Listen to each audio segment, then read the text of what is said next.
nuclear power is safe based on several flawed assumptions referred to are. The chain of events is from the Princeton Program of Science and Global Security for 2011. The chain of event inception of accidents typically used for such risk assessments cannot account for the indirect linear and feedback relationships that characterize many accidents. These risk assessments do a poor job of modeling human accident. This inherent limitation means that any calculation using this methodology is always subject to revision and to doubt at its continuous. Risk assessment models do not account for expected failure modes during many accidents. Nuclear designers and operators often seem to assume that they know what is likely to happen. There is one weakness of the probabilistic risk assessment method that has been emphatically demonstrated in Fukushima, and it is the difficulty of modeling common cause or common moving failures. These failures included the loss of off-site electrical power to the reactor complex, loss of oil tanks, replacement fuel for diesel generators, flooding of the electrical switch yard, and perhaps damage to the inlet that brought in cooling water for the connection. Second idea. Second reason is nuclear power is unsustainable and still uses fossil fuels, thus it cannot generate energy security. It turns out that uranium, the fuel needed to make Dave, come on, people. How many times I gotta say this? It's from the energy radar for green chromium. It's also from 2012.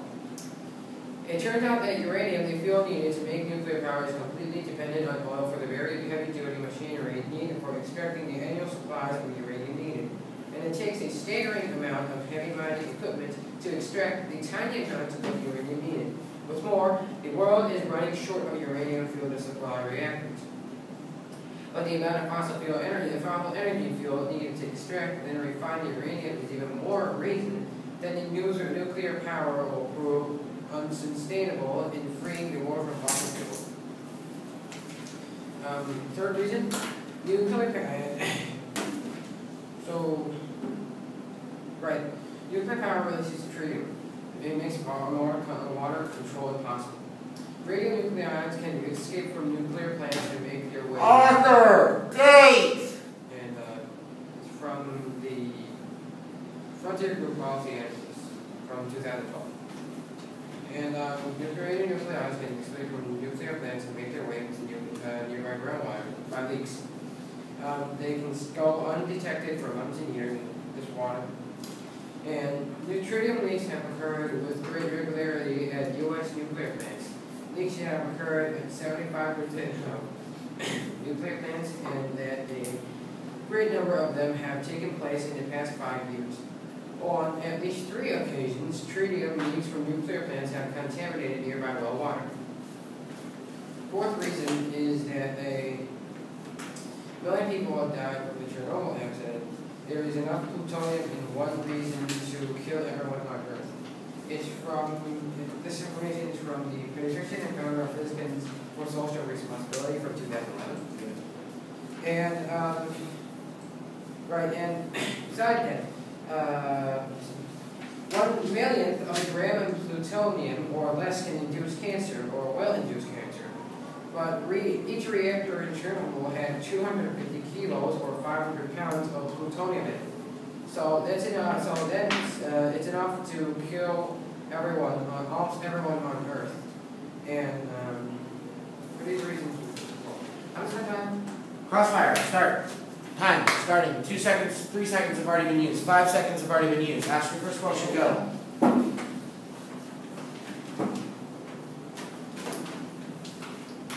Okay, you said about the water control, and I think if the equipment they build the equipment well, I think this problem will not be appear. And what did you say? So what is your question? I said about water control. I said if they will build the equipment and they won't have this problem. Well, turn out there still can be mistakes that happen in after building all these safeguards, and that people have talked about these nuclear reactors before they had accidents, that they were safe, and they had these giant accidents that caused lots of casualties.